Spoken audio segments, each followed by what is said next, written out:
today we are going to discuss about the historiography and the major approaches of history writing for modern India in this video. So let us start the video first. We have to discuss about the major approaches to the history of modern India. यानी कि हम इसमें देखेंगे कि modern India को जब इतिहासकारों के द्वारा लिखा गया था तो उन्होंने किन किन विचारों को फॉलो किया था, यानी कि वो कौन कौन सी विचारधाराएं थे जिसके आधार पर उन्होंने इसको एक रूप दिया, आधुनिक भारत को लिखा। तो कुछ अप्रोचेस थी, उन अप्रोचेस को हम पढ़ेंगे और उस अप्रोच से पहली अप्रोच को हमको आज देखना है। सबसे पहले हमको देखना है कि एक टर्म होता है हिस्टोरियोग्राफी। आपने इस टर्म को पढ़ा तो होगा और बहुत सारे जो हिस्ट्री टीचर्स हैं वो बोलते हैं कि हिस्ट्री राइटिंग में जब हम आंसर लिखते हैं किसी हिस्ट्री में तो उसमें हिस्टोरियोग्राफी को इंक्लूड करना चाहिए हमेशा, यानी कि बिना हिस्टोरियोग्राफी लिखे हमारा हिस्ट्री का आंसर इनकम्प्लीट रहता है। तो उसको कैसे कर सकते हैं, तो पहले हिस्टोरियोग्राफी समझते हैं। हिस्टोरियोग्राफी यानी कि इसका मतलब होता है the study of historical interpretation, यानी जब इतिहासकारों ने भारत के इतिहास को या फिर अन्य जगहों के इतिहासों को लिखना शुरू किया तो अपने आधार पर लिखा, कुछ विचारधाराएं थी। तो जब उन्होंने लिखा तो अलग अलग विचारधाराएं सामने आई। उन विचारधाराओं ने अपने अपने आधार पर लिखा क्योंकि उनके हिसाब से हिस्ट्री अलग अलग है।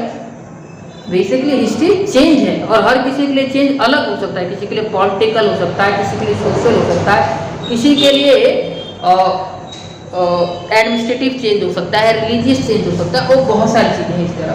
तो उन इंटरप्रिटेशन यानी कि उन्होंने किस तरीके से हिस्ट्री को इंटरप्रिटेट किया तो उसकी भी अपने आप हिस्ट्री है, क्योंकि हिस्ट्री राइटिंग बहुत पहले स्टार्ट हो गई थी। तो एक पूरी परंपरा, एक तरह की चेन बन गई। अब उस चेन में बहुत अलग अलग प्रकार के हिस्टोरियंस आए, अलग अलग थॉट्स थे और उन आइडियोलॉजीज क्या करते, हमें उन आइडियोलॉजीज के विकास को पढ़ना है कि उन आइडियोलॉजीज को कैसे समझ सकते हैं। तो पहली आइडियोलॉजी, पहला अप्रोच वो है कॉलोनियल अप्रोच, यानी कि औपनिवेशिक व्यू, औपनिवेशिक अप्रोच, उसको देखना है। बेसिकली ये वाला जो चीज था, ये वाली अप्रोच जब हम लोग गुलाम थे, भारत गुलाम था, उस वक्त ये अप्रोच आया। देखते हैं इसकी मेजर पॉइंट्स क्या है। बेसिकली मैंने 10 पॉइंट निकाले आपके लिए। इन 10 पॉइंट को अगर हम रिवाइज कर लेते हैं तो हमारा ये कंप्लीट हो जाएगा। पहला चीज है स्टार्टेड इन 19th सेंचुरी, यानी कि कॉलोनियल अप्रोच जब भारत गुलाम था और 18वीं शताब्दी के बाद जो 19वीं शताब्दी आई, उस शताब्दी में इस अप्रोच का विकास हुआ। आगे देखते हैं अगला point, influence by colonial ideology of domination, यानी कि इस अप्रोच को स्टार्ट करने वाले अंग्रेज लोग थे, यूरोपीय लोग थे। तो उन्होंने क्या माइंडसेट बना रखा था कि हम डोमिनेट करेंगे, यानी कि उनकी आइडियोलॉजीज थी कि जो कॉलोनीज है उनकी, जैसे भारत उनकी एक कॉलोनी थी, हम लोग उनके गुलाम थे, तो हमको वो नीची नज़र से देखते थे एक तरीके से। तो ऐसी आइडियोलॉजी थी, अपने आप को सुप्रीम कहते थे और हम लोग को छोटा मानते थे, वो वाले आइडियोलॉजी। दूसरी बात, इन्होंने criticism of indigenous society and culture, जहाँ का भी इन्होंने इतिहास लिखा और कॉलोनियल अप्रोच अपनाया तो उन्होंने क्या किया, जो इंडिजीनियस वहाँ के मूल जो निवासी थे उनके कल्चर को, उनके सोसाइटी को हमेशा क्रिटिसाइज किया, उनकी बुराई की, आलोचनाएं की, कमियां निकाली, प्रेज नहीं किया, गलत ठहराया उनको, कहा कि हम सही है बाकी जने गलत हैं। अगली बात देखते हैं, praise the western culture and values, और इन्होंने क्या करा, जो पाश्चात्य संस्कृति है, पाश्चात्य नैतिक मूल्य हैं, पाश्चात्य वैल्यूज हैं, वहाँ की जो संस्कृति है उनको बढ़ा चढ़ा के दिखाया अपने हिस्ट्री राइटिंग के वक्त में, और यहाँ के कल्चर को डिग्रेड किया एक तरीके से। आगे चलते हैं, अब इस अप्रोच को फॉलो कौन कौन से हिस्टोरियंस ने किया, तो सबसे पहले जेम्स मिल, फिर M Elphinstone, then Vincent Arthur Smith. ये 3 मेजर हिस्टोरियंस हैं जिन्होंने इस अप्रोच को डेवलप करने में बड़ी भूमिका निभाई। इसके बाद से कुछ जो ओरिएंटल रिप्रेजेंटेशन ऑफ इंडिया, मतलब ये भारत को रूढ़िवादी तरीके से दिखाते थे, कहते थे कि इसके अंदर प्रगति नहीं है, विकास का कोई चीज़ है ही नहीं भारत के अंदर। जब ये कॉलोनियल माइंडसेट वाले लोग जब लिखा करते थे हिस्ट्री को, तो उस वक्त ये कहते थे कि भारत में विकास का कोई चीज़ है ही नहीं, भारत के अंदर। जब ये कॉलोनियल माइंडसेट वाले लोग जब लिखा करते थे हिस्ट्री को, आगे लिखते हैं, British brought unity to India. ये लोग कह रहे थे कि भारत उस वक्त तक उस भारत के अंदर यूनिटी नहीं थी, भारत टूटा हुआ था, सब में एकता की भावना नहीं थी, और ये एकता की भावना हम लेके आए, यानी कि ब्रिटिश लेके आए भारत के अंदर। जब इन्होंने अलग अलग राज्यों को जीता और एक ब्रिटिश इंडिया का निर्माण किया, तो ये कहते हैं कि भारत में पहली बार यूनिटी लेकर हम आ रहे हैं इनके हिसाब से।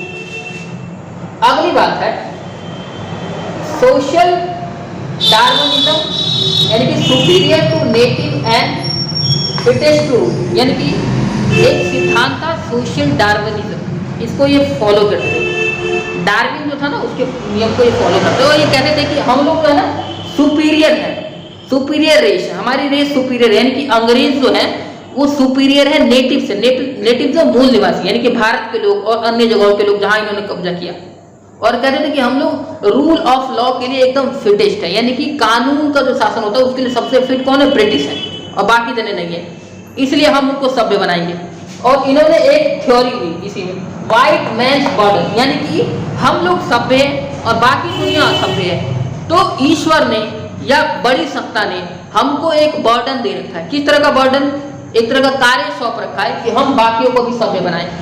और व्हाइट मैन क्यों, क्योंकि ये लोग गोरे थे, इसलिए इनको ये अपने आप को व्हाइट मैन बर्डन बोलते थे, और बताते थे कि हम ही लोग ठीक करेंगे इस दुनिया में, सभ्यता को हम फैलाएंगे, बाकी सब अनसिविलाइज्ड है। आगे चलते हैं, जो लास्ट पॉइंट है, ये जो इस्टेब्लिश हुआ था, इन्होंने क्या किया था, एक society establish, Pax Britannica to bring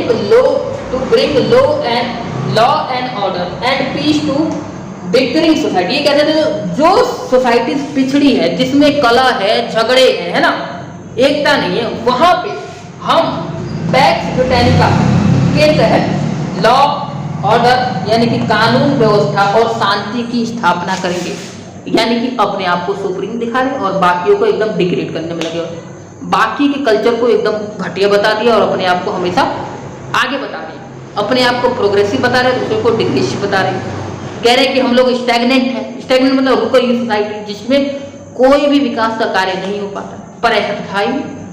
इसके विपक्ष में एक नेशनलिस्ट अप्रोच आती है, नेशनलिस्ट स्कूल ऑफ आइडियोलॉजी, उसको हम नेक्स्ट वीडियो में देखेंगे। Thank you very much for watching this video. Please like, share and comment this video.